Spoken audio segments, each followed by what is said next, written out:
Pero volviendo a Estados Unidos y a los mercados, vamos a analizar la escena con la ayuda de Juan Enrique Cadiñanos. Muy buenas tardes. ¿Qué tal? Buenas tardes. Bueno, nos hacía Marta un poco el repaso, ¿no?, de los nombres del día en Estados Unidos. ¿Cómo has visto las cuentas de Apple y de Facebook, sobre todo? Y bueno, ¿cuál es la lectura que está haciendo el mercado? Bueno, la verdad es que las cuentas muy buenas, tanto a nivel global como a nivel particular. Quiero decir, la evolución que siguen teniendo es buena. También era algo previsible, es cierto que y venimos muchos meses atrás comentando que en general el sector, tanto la parte de consumo como la parte tecnológica, sigue siendo y seguirán, al menos en los próximos meses, siendo los sectores de referencia, al menos, como digo, para esos 3, 4, incluso llegando a los 6 meses siguientes a la fecha de hoy. Y esto, lógicamente, se traduce en los buenos resultados presentados por todas las compañías que vienen a formar parte de estos dos sectores. Todo lo que venga por la parte de consumo online, todo lo que es la parte de consumo directo y todo lo que es la parte de digitalización y la parte tecnológica seguirán teniendo muy buenos números, muy buen empuje, y esto es algo que, como no puede ser de otra manera, lo vamos viendo, ¿no? En activos, como puede ser el caso de Facebook, como puede ser el caso de Apple, o como puede ser en activos como índices americanos, el caso del Standard Poor's, el caso del Nasdaq 100, la parte tecnológica.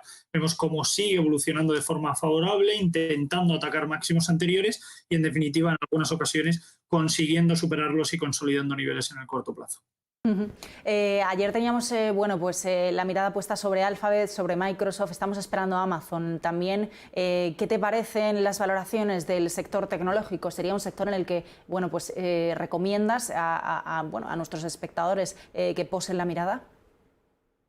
Sí, como venimos, como decía, ¿no? Venimos comentando semanas atrás que siguen siendo sectores muy buenos. Y yo creo que deberían seguir en esta senda, al menos para los próximos trimestres, seguir con esta misma pauta, seguir con esta misma línea, y al final, dentro de la diversificación que tenemos, lógicamente va a ser o va a copar gran parte del protagonismo, ¿no? Gran parte del peso que podemos tener en esas carteras deberían ser ambos sectores, sobre todo la parte tecnológica. Vemos cómo la evolución sigue siendo buena, lógicamente no con tanto auge o no con tanta explosividad como veíamos hace un año, en la época de la pandemia, quiere decir, justo cuando llegó el COVID, pero aún así el flujo de caja que tiene, el flujo de rendimiento sigue siendo muy bueno, y en los últimos resultados presentados se muestra claramente cómo ese crecimiento por parte del EBITDA, cómo el cash flow y sobre todo cómo los niveles de PER van generando un detrimento, una caída importante en la deuda de la compañía, y lógicamente un aumento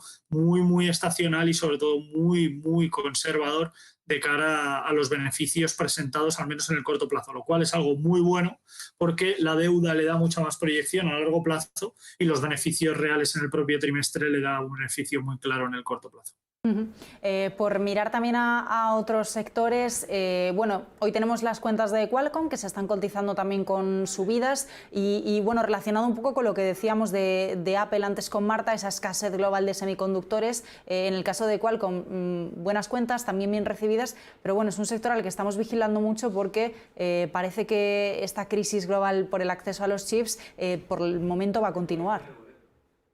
Sí, según podemos sacar, ¿no?, del contexto de los comentarios, tanto por parte de los CEOs de las propias compañías como directores de operaciones, seguimos viendo cómo van a seguir teniendo dificultades, sobre todo en el corto y en el medio plazo, para ver una evolución favorable de la propia entidad y sobre todo de las adquisiciones que puedan hacer de cara al uso de esa liquidez que tienen en el medio plazo.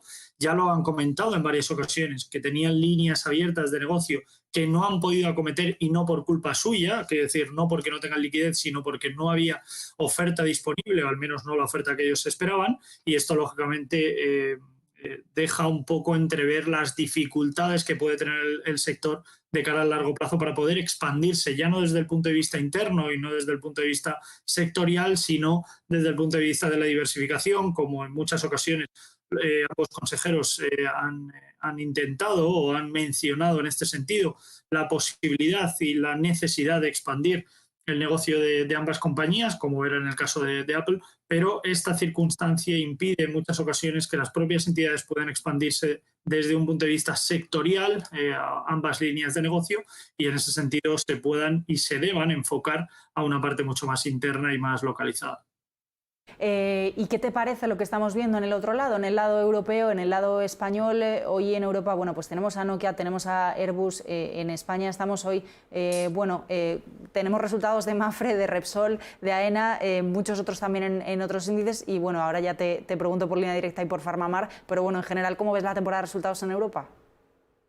Bien, lógicamente no tan bien como en el caso del mercado americano, muy enfocada a la parte tecnológica, muy enfocada a la parte del consumo. No hay que olvidar que 2/3 partes del consumo representan en Estados Unidos, representan el PIB, y eso no ocurre en el caso europeo. Estamos hablando de casi el 20%, que no es poco tampoco, pero no hablamos ni de una quinta parte, ¿no?, del PIB en representación para la parte del consumo. No es lo mismo para la parte europea, lógicamente, y tampoco la parte tecnológica. Hay países que sí que pueden destacar y pueden desmarcarse un poco de esta situación, como puede ser el caso de Alemania o incluso Francia en menor medida, pero el resto de países no destacan principalmente por la parte tecnológica. Si vamos al norte de Europa, sí que tendrían un protagonismo mucho mayor, pero el peso que tienen en la economía europea no es tan elevado. Y es por eso que al final Europa está un poco al rastre, está un poco como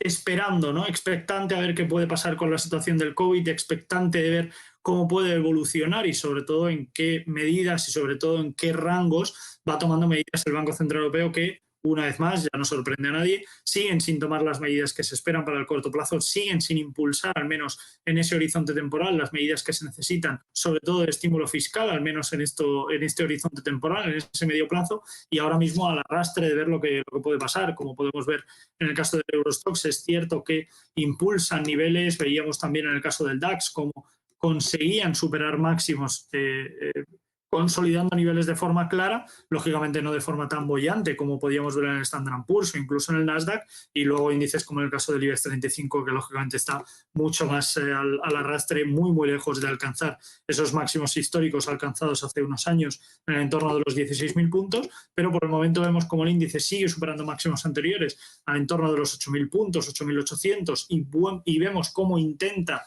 de alguna forma atacar esos 9.000, que, como digo siempre, veremos a ver en el corto plazo si consigue retomar. Referencias macroeconómicas positivas, resultados empresariales también positivos, tanto en la parte financiera como el resto de sectores, y ahora a la espera de ver cómo evolucionan las pequeñas o medianas, ¿no?, empresas dentro de lo que es el IBEX 35, que no se consideran pymes, pero para englobarlo dentro del mercado general y dentro del mercado continuo, lo que hablamos de empresas de mediana capitalización. Una última pregunta muy rápidamente. ¿Cómo has visto ese debut de Línea Directa?